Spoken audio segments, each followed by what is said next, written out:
Hey. That is a disgusting act by Randy Moss. He did what? Jackpot, baby! Ice up, son. Ice up.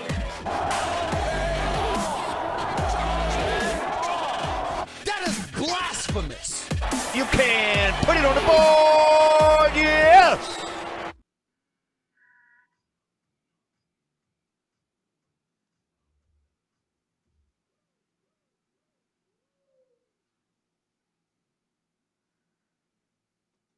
Welcome back to Madness here on 91.7 WIXQ. Hope you're having a great Tuesday afternoon so far.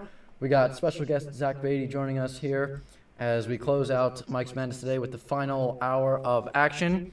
I've got the coaching hot seat power rankings for you, and this might raise some eyebrows later in the list, not number one, but I'm just going to run through them real quick, and we'll go back and we'll start with what I have and talk through each guy. Number one, Matt Rule in Carolina.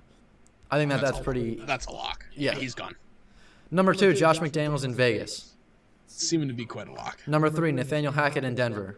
I don't think he even knows he's coaching that team, so yeah. They'd probably tell him he was fired, and he'd probably ask him for what. He probably thought he was the coordinator, yeah. He seems to be quite lost out there. Number four, Ron Rivera in Washington. Yeah, I can see it. Number five, Cliff Kingsbury in Arizona. Number six, Frank Reich in Indianapolis, which I wasn't too... I'm confident on that one. Yeah, I I'd wasn't... bump him up to like 3 or 4. And you and I have discussed this. Yeah, and I wasn't too, I wasn't like thinking he was going to be, on the hot seat too much. And now I was looking through all the teams, and, to the end of the season, I said Mike McCarthy was on the hot seat. I think he's kind of been let off the hook a little bit. He saved himself somewhat. This still depends. Still a lot to lose. For sure. Number seven, Kyle Shanahan in Niners. He saved himself with a win last night. That was a big win. It also depends on postseason. They always find a way to make it into the playoffs. If they do that, he's safe. Yeah, exactly. So the Niners definitely, that was a big win for them last night. And if they lost 100%. That one, I'd be more. He'd move up that list a little bit. Number eight, Lovie Smith in Houston, just because Texans like firing coaches after 1 year, no matter what. Yeah. Number nine, John Harbaugh. He's lost the team a lot of games and has been bad decisions. A big part of the reason why the Ravens have not really gone to their full. They could be so much more than what they are, and they're not. And a big part of that is on him. I think Harbaugh and Hackett must have gone to like the same elementary school, and they learned about time and how to tell time, because Hackett doesn't know what's happening throughout a game. He can't seem to tell time, and Harbaugh doesn't understand that timeouts, you only have 3.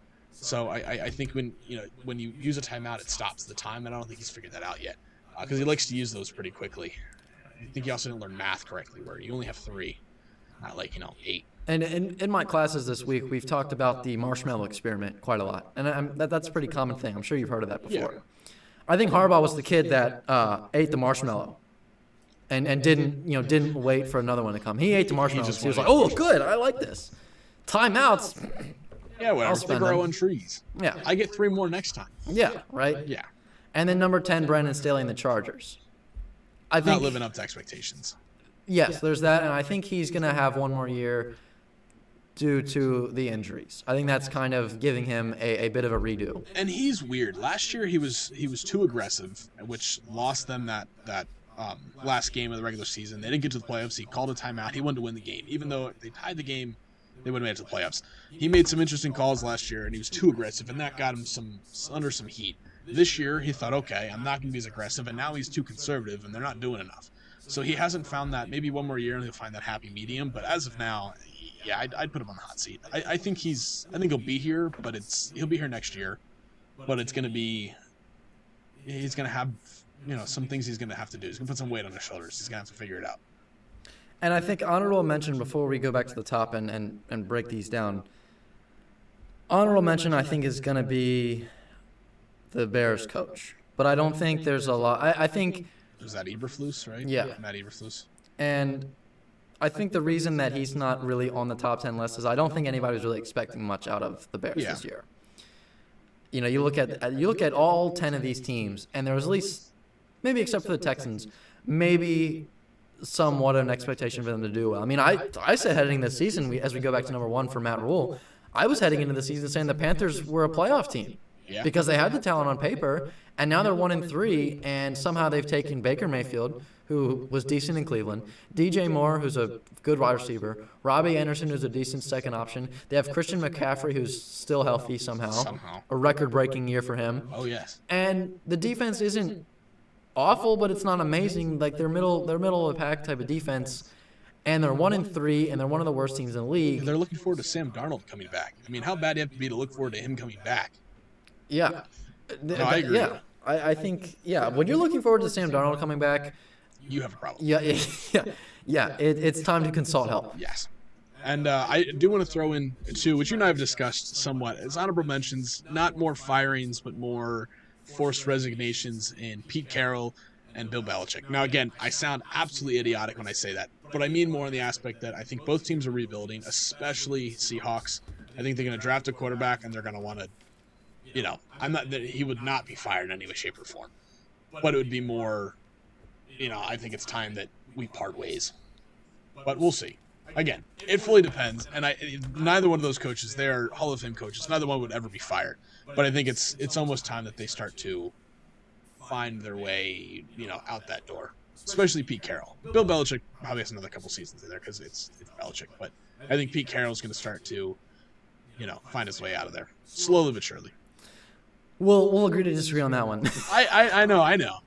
But just wanted to throw it in there. I think Matt Rule, you look at his time in college, and he did great things. He took Temple from the basement and made him relevant again. Oh, yeah. He took Baylor from some really rough things that they had some really terrible off-the-field things happening, and he navigated them through that. Now he's in the NFL, and he can't do anything right. He's a college coach in the NFL. He's the classic treating like a regular college team, and it's just not the case. He can't figure out anything. He just seems lost. Very much so. And now to number 2, Josh McDaniels. And I am always, usually more often than not, I'm hesitant to say, a first-year coach should be fired. Because I think, okay, it's your first year, and, you can't expect great things to happen right away. The Raiders and Broncos, I think, are rare exceptions because the Raiders, you can expect good things to happen right away because they are their team. The team itself has not changed very much. They still have Derek Carr. They still have Josh Jacobs. They also brought in Devontae Adams. Exactly. They added to it, if anything. They didn't even really lose much as they added to it. And their defense, okay, yes, you lost some guys, but the defense is nothing major. Nothing, yeah, exactly. It's nothing to say, they're going to be bad. And somehow, one of their stars last year was Max Crosby. They signed an extension. He's still there, and I mean, there's no excuse on either side of the ball there. And yet, the team, if you told me this Raiders team made the playoffs last year, just going off of this season, I'd say, yeah, right, they made the playoffs last year. Are you kidding me? And it's bad. And I mean, Derek Carr, he's not. I think it's very easy to say, he stinks and the defense is terrible, and the defense hasn't been great. I will give you that. Derek Carr could be playing a little bit better. But he hasn't played terrible. No, I mean, he's played absolutely pretty decent ball. I would say around where he was playing last year. Some games he's played better than he did last year. And he's having himself a decent enough season. It's just they're not using – it's a similar thing I'd say to the Ravens. They're not using the weapons they have. You have Devontae Adams and you're not getting him the ball. What on earth are you doing? Yeah. I mean, that's the biggest playmaker in your team, and you're not getting him that ball. You'd rather throw it around and give it to different people. I mean, that doesn't make any sense. If he's open and he can get you a score, give him the ball. If you're going to do it every time, who cares? Do it every time.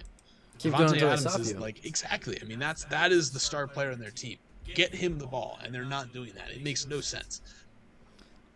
McDaniels doesn't have the best track record, though. No. So, I mean, and that's the thing. Heading into this season, his last 11 games as a head coach, because he was a head coach in Houston, way yonder, and then before he was in the coordinator or assistant coach role with the Patriots, his record in his last 11 games was 1-10, and that's the guy the Raiders hired. Yep.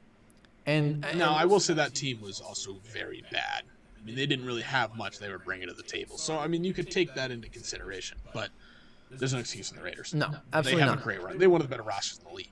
I would say, well, it depends. On an offensive side of the ball, I'd say they have one of the better rosters. Defensive side of the ball, they're average. But I can't even tell you why they're not doing it because it's not like the play calling is terrible, and they don't seem like they know what they're doing. It's just they're not in sync. No, absolutely not. But And as you mentioned, Nathaniel Hackett, probably, I don't even know if he knows that he's coaching or not. And no, they'd call him in for a meeting, he'd probably miss it because he don't know what time it is. The man is just. It's bad. He's not smart. And again, I usually am a little more hesitant on saying a first-year coach should be fired because, again, you're most times when a team gets a new coach, the team is not exactly the best team in the league. And so there's going to be some time before they get to relevance again. The Raiders and the Broncos are those exceptions because the Broncos, they went out and they got Russell Wilson. They got a quarterback. Yeah. And their defense last year was one of the better defenses in the league. Their defense is, as you mentioned, one of the better ones in the league last year. We also have Patrick Surtain, who's an up and coming star. I mean, he's done very well so far. And had some injuries last year, but you've got weapons in Melvin Gordon and Javonte Williams, who they lost Williams to the year due to ACL, but that doesn't really they had him for the first 4 games. Yeah. And Jerry Jeudy and Cortland Sutton are very solid guys as well. And you're 2-2, and you lost to the Seahawks and the Raiders. Yeah, and neither one of those wins was a blowout. They look good. You beat the Niners by 1, and you barely escaped the Texans. It was neither one has been. They have not looked good. No. They've looked manageable at best. If that, yeah. And that's being very generous. Yeah. No, I agree. There's concerns, and Hackett coming into that. I mean, I don't even know. I can't even figure the guy out. Like, it's not like he's not conservative. He's not going over the top, aggressive. I don't know what he's doing. He doesn't can't either. figure it out. Yeah, honestly. And they need a coach for the coach just to tell him what to do. Make the decisions for him because he obviously can't do it. Yeah, it's not good. No. I don't know what to say other than that. He's bad. And you look at Hackett right now and sorry, not Hackett. You look at the Broncos right now and okay, yeah, they traded for Russell Wilson and before the future for him though too. Yes. They're screwed. They draft picks were included in that. But the other thing that I have to laugh at is the fact that they signed him to that incredible extension before he even played a game. And now it's really biting him in the tail. I mean, they're really sitting there wondering why they did it because he looks terrible right now for them. And yeah, they signed what was a 5-year extension, right? On top of the 2 years that he had on his contract on the trade. And he's already so including this year, they're going to have him for 7 years. Yeah, and if you asked me last year, I would have thought he was retiring in the next few seasons because he wasn't looking as good anymore. No, yeah. And now he's got 7 years left in the league. Like, he's going to be in his 40s when he's retiring. He's, 32? When was he drafted? He was drafted in 2012, I believe, right? So he would be... He's in his early 30s. Either way, he's up there. He's not a young quarterback. No, and when they traded for him, I thought it was going to be a very similar Carson Wentz to the Colts or Commanders, Matt Ryan to the Colts, Tom Brady to the Buccaneers, where you get I was Brady Buccaneers. Good quarterback, and he's going to be there for the next few years until he retires, and that's going to be that. Yeah. You don't see the Buccaneers signing Tom Brady to 7 more years of football. To a contract when he had no other years. He was a free agent, and they signed him to a contract, and they signed him to a 4-year. They didn't say, all right, you have 2 years left in your contract. We're going to sign you to 5 more after that. We're going to keep you in this team for 7 seasons. I mean, quarterbacks that are in their prime don't have a 7-year. The only guy with a giant contract right now is Patrick Mahomes. He signed a 10-year or something like that, I think it was. Something insane like that, yeah. It was I think it was a $150 million 10-year deal. Either way, other than that, no team signed a giant contract like that. Why are you signing him to a 5-year extension when he already has 2 left? Like, that's an insane. And it was a lot of money too, where you don't have the room or you don't have the cap space now to sign other great players to surround him. It makes absolutely no sense. But the thing that they have him, like, it's comical. Years. Oh yeah. And then number 4, before we hit the break, Ron Rivera in Washington. This was another guy that I was a little hesitant on putting on this list probably if you would ask me a couple weeks ago. But I've seen a lot of, and again, fans are not the best metric to go based off of, but I've seen a lot of even, decent, I wouldn't say experts or anything, but I've seen some NFL media and some Washington media say that Ron Rivera's leadership has taken a big dive. and it's not all there. And the big thing that I've seen, and I can confirm this watching the game this past week, is that when they're losing, he's not trying to fire up the team. He's not trying to, resound, he doesn't have that resounding leadership. Instead, he's sitting there with that stone-faced look on his stone, the frowny face, just why am I here? Flat face expression, and he has his arms crossed, and he's not out there looking like Belichick. At an interview. But it's true. Rivera's always been very good at building culture, and I think that's been the biggest thing. When he was in Carolina, that was what he did, is he built that culture up. But once you build that, and I think that's really all he can do. He can build it up, and he can bring a team back from kind of misery, which I think Washington was, and he brought them back, and they've been a contender in the NFC East for a few seasons now. I mean, they're not usually a team to write off. Right now they are, but I don't know. I agree that Rivera's on that list, and it kind of sucks. Now I also think he's had a pretty long few years health-wise. I mean, right now, does he still have cancer? Or did he just get over it? I think right now he's beaten it. He's beaten it. So I mean, I'll give him a little bit of wiggle room on that one, and I think that definitely affects some things. But there's a time and a place for a coach to be able to build the culture and to be able to actually win. And right now, he's not in the winning spot. So I think he's out after this year, and they're rebuilding. So yeah, they have been for most of the time they've been a team. But, and that's the thing, is that this is now year 4 of Ron Rivera, right? Yes. And the best season they had was the best season they had was winning the division with a losing record because the rest of the division was, terrible. Yeah. You won the worst division in arguably NFL history. Congratulations. That's the best thing you accomplished. Oh yeah. And then lost in the first round of the playoffs. Yeah. And although I will say Taylor Heineke did give Tom Brady a run for his money that season.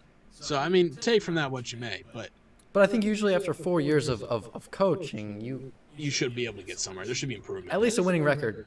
Yeah, and I think they've gotten worse every year. Yeah, they have, and that's exactly the issue with them is this is year 4 of Ron Rivera, and they've gotten progressively worse and worse. Now they also right now don't have Chase Young. They lost him early last season. I mean, that's their star defensive end. He got hurt. I'm not very high on Young. I think he had a great rookie season, but when he was playing last year, I didn't really see much. I think he's great, but I don't think he's like a game changer. He's not, Micah Parsons for the Cowboys. He's a great player. So they're definitely missing some important pieces, and obviously quarterback play right now is an issue, and it has been an issue for the entire time that he's been there. But Alex Smith, when he came in 4 years ago or 3 years ago, whatever it was, the year they went to the playoffs, he did fairly well for him. I think they're only one good quarterback away from being a decent team. Their wide receiving core is great. Their running back room's decent enough, and their defensive line is pretty good. It's coaching, and it's quarterback play. And secondary. The secondary is pretty bad, too. Time is definitely running out for them to do anything, and, I think he's had 4 years, and I think that's enough time. I think at 4 years you have to start getting things together, and you have to do something other than stand there with your arms crossed. And you can stand there with your arms crossed when you're winning, and you can do whatever you want when you're winning. But when you're losing, you need to do something. To change things. And there has been no change other than the uniform and the team name, and that's not even a coaching thing. Well, that's changed every season. That's true. But I think it's time for Ron Rivera to go from Washington. Number 5, we started this segment off with number 5, Cliff Kingsbury in Arizona. And this might come as a little bit of a surprise to some, but for Cardinals fans, maybe not. And Cliff Kingsbury has had the same theme throughout his entire career. And many times, and he coached at Texas Tech at college. And the big rap on college coaches that go to the NFL is that they don't do well. And I'd say that Cliff Kingsbury, when you look at college coaches that go to the NFL, he has honestly, for the standards of that scenario, he hasn't been terrible. No, but he hasn't exceeded those expectations. Yeah, exactly. And he hasn't been any better though, because he did the same thing that he has done at Texas Tech. He's done that same thing here at Arizona for the Cardinals, where he gets off to an amazing start to start the season. He hasn't even done that this year. But in the past, he's gotten off to a great season. I mean, last year they were 8-0, and then the second half of the season it looked like a completely different team, and not in a good way. He did the same thing at Texas Tech. They would have great starts to the season, and then the second half they would fall off the face of the earth. And when you take a team like the Cardinals, when right now that division is up for grabs, you've got Kyler Murray, who is a fighting quarterback. You've got DeAndre Hopkins, who right now is suspended. He'll be back this year. You have decent. You got, 6 games? 6 or 8 games, I believe. 6 or 8, yeah. So he should be back in another few weeks. Week 7 or week 7, week 9. I think this is expected. Yeah, so they'll have him back, and he's a game changer. We all know that. They've got, okay, I'm gonna say it, Hollywood Brown, who, and I've said this before, I didn't like him in Baltimore. Greatest wide receiver of all time. I didn't like him in Baltimore, but the reason I didn't like him is that he was acting like he was the best receiver ever, and people were acting like he was, he was acting like he was, the number 1 receiver. And he was so elite. He was not elite. No, he was far from it. He was decent. He was okay. At best. He was, exactly, at best. He also had brick hands. Couldn't catch anything to save his life. Anything more than 20 yards, he was dropping like it was a 50-pound bag of flour. I mean, he's not a game changer. DeAndre Hopkins is. D-Hop will come in and help that out. And then it'll open up for Hollywood Brown as well. Right now, he's the wide receiver 1. You take D-Hop in there, obviously he becomes, and, it changes things a little bit, but not that much. Yeah, and you've got Zach Ertz. You've got who hasn't defense. really done much right now. No. He's kind of been quiet. No, yeah, absolutely. Which I'm a big fan of Ertz, but for obvious reasons. Really like the guy, but he hasn't done anything this year.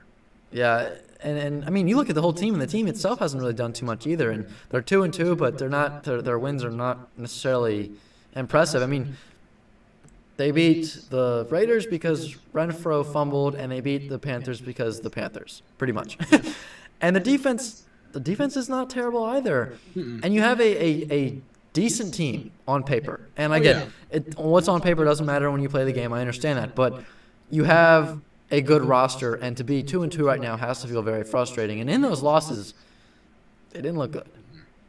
I wouldn't say they looked all that good in the wins either. No. I mean, the most alive that team has been in the last, 4 games, 4 weeks, I would say would be when J.J. Watt got his heart restarted when he was an AFib. I mean, I think that's the most they've been alive, and they haven't done anything. It's just been. I think it's very similar to a lot of the other teams that we've talked about. They've been stale. Their offense just doesn't, and Kyler Murray can only do so much. He's a great quarterback in some games. I'm not a big fan. I think he's manageable, but they're not starting off the season well. And like you said, Cliff Kingsbury has a really great first half of the season every year and a terrible second half. Either he's doing the opposite right now, and they're going to go win the Super Bowl if they continue on that trend, but flipped, or they're just going to continue on this mediocre trend, and he's going to be out of here at the end of the season. And I'd bet my money on that one. That it's just not going to. They're going to remain to be kind of middle of the line, middle of the pack kind of thing, and just make their way through the season, and win some, lose some, call the season. And last year they were looking like they were possibly going to be the number 1 seed in the NFC, and they were going to win the division. And when it's all said and done, they are a first-round playoff exit. Yep. Which, when you start 8-0, that's not. It's not a good thing. No. Something went wrong. And that's, again, a continuing theme. And I think his seat is getting warm. We have just turned on the heat seaters, the seat heaters in Arizona for Kingsbury. I'm not saying he's going to be fired after this year, but it's definitely something to think about. It wouldn't be the biggest surprise. Yeah. It would. Some people wouldn't see it coming, but it wouldn't be like, wow, I can't believe they fired him. It's not going to be like a Brian Flores type deal where it came out of nowhere. It's a possibility. Number 6, Frank Reich, who I've been thinking more and more on this, and you said this yesterday. You said that Frank Reich you think is on the hot seat, or he said it the other day, and I was kind of like, I mean, I guess, but I don't know. And I'm still a little hesitant on it, and the Colts have not been great. I get that. And they, ever since ever since Andrew Luck left, they've really been looking for the next franchise quarterback because they've had. But they haven't taken a franchise quarterback. They've taken players from other teams: Phillip Rivers, Carson Wentz, and now Matt Ryan. And they also had Jacoby Brissett in there, I believe, 1 year.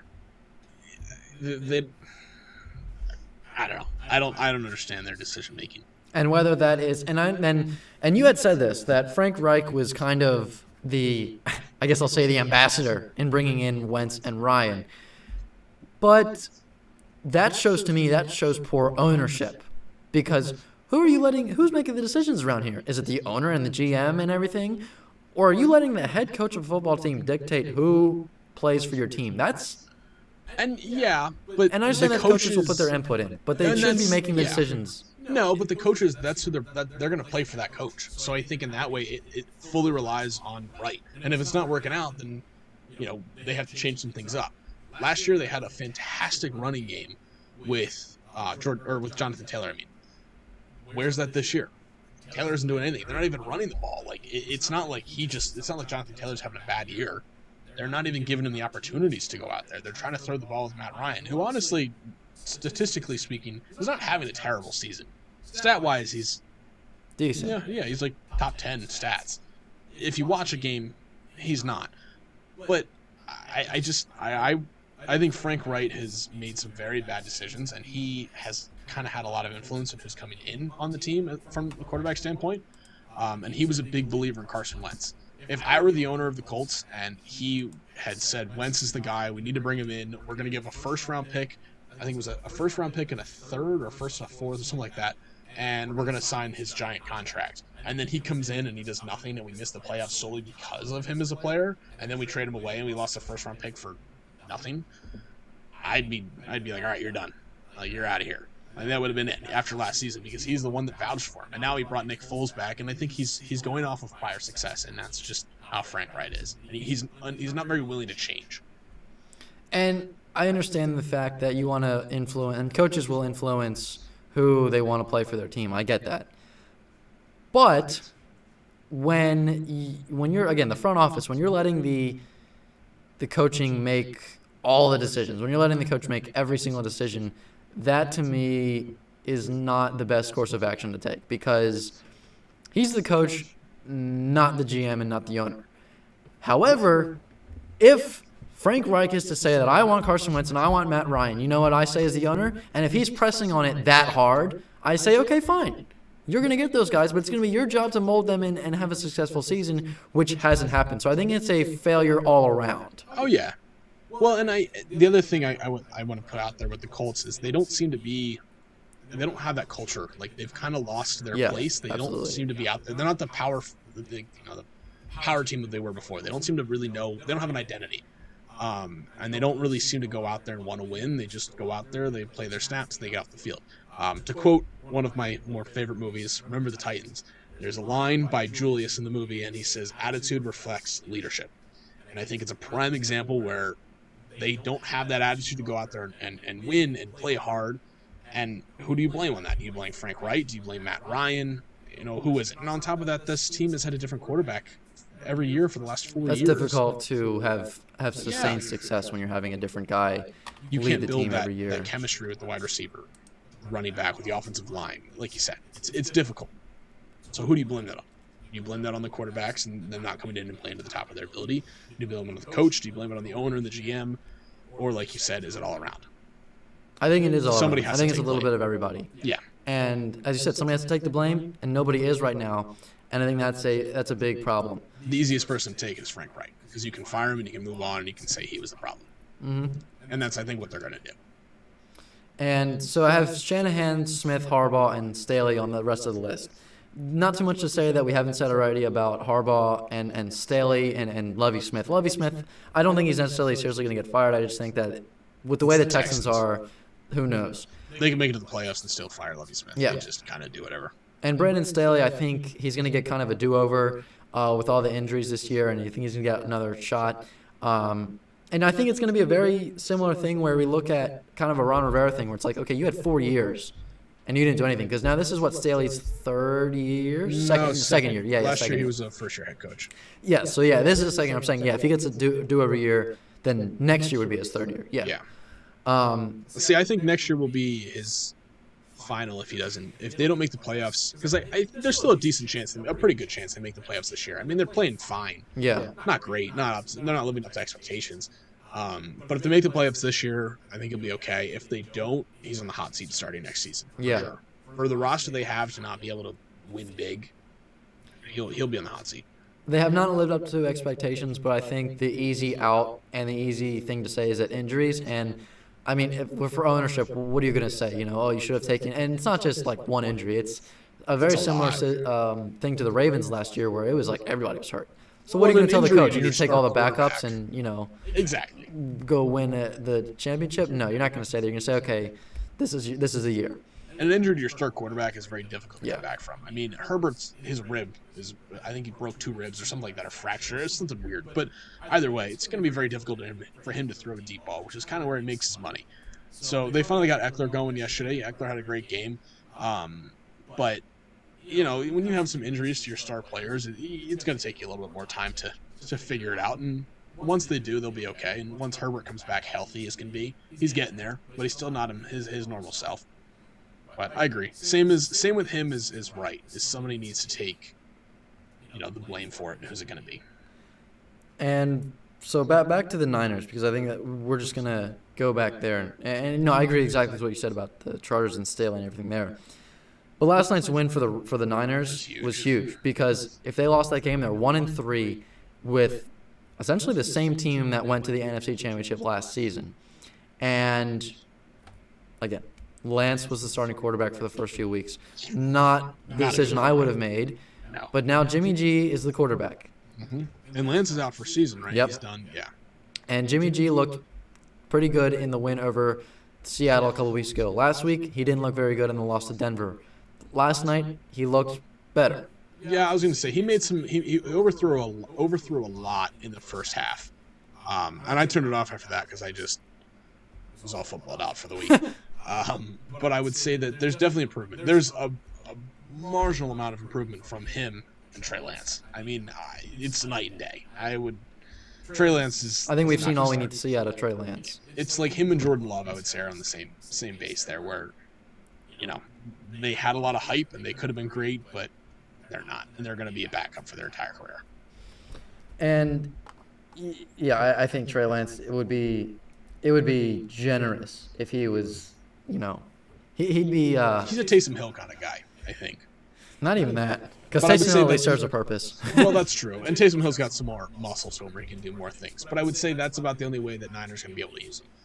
And I mean, Shanahan's smart in the way he uses players, like Deebo Samuel. I mean, he's very good at kind of creating those hybrid players. He could use Lance like that in future years.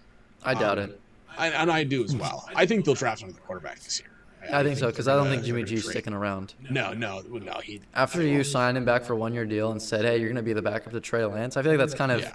It's kind of a disrespectful. knife in the back, and no, I think they'll trade him. They're going to hope he does well to make it to the playoffs this year. They'll trade Garoppolo, try to get a pretty good pick. I mean, there's teams out there that'll give. He's a player that might go to the Colts. I mean, I don't think the Colts are going to want to do that, but that's something that I could see. That's a place he could go with the Seahawks. Who knows? I mean, he's not going to go as a backup somewhere. I don't think he's good enough to be a starter. So I think he'll go somewhere. They'll get a good pick for him, and then they're going to trade up, and they're going to get a first-round pick, and they're going to get a quarterback.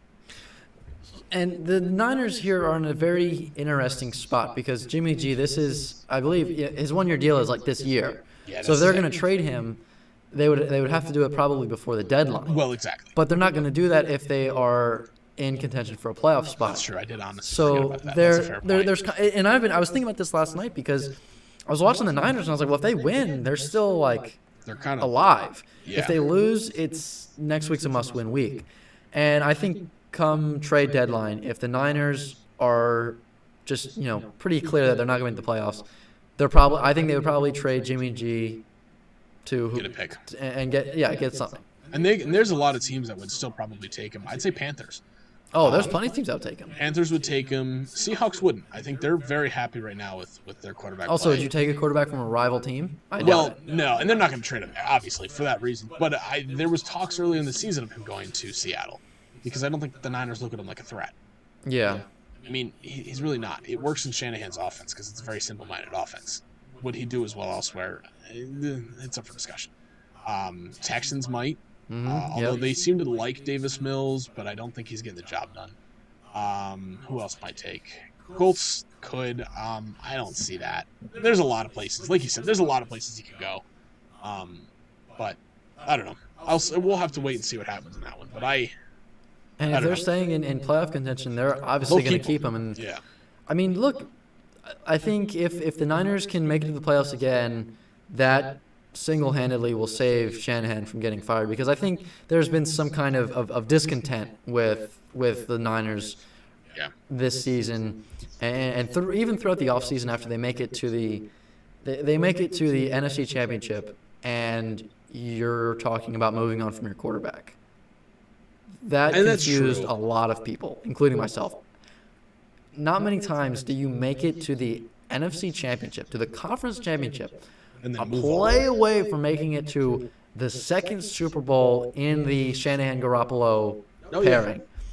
You're one play away from that, and now you're talking about moving on from your quarterback. And it's true, and it's not like I would say Garoppolo's a perfect fit for the Shanahan offense as well. Does he overthrow some balls? And I don't throw others.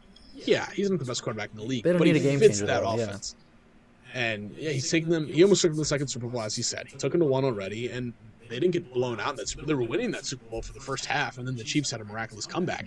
But I don't see the issue. I think their team, they need some different weapons here and there, but quarterback play is the least of their worries. Trey Lance was not a guy they needed to focus on putting in. He also doesn't fit the scheme. He's a mobile quarterback, and it doesn't seem to be what Shanahan's offense is all about.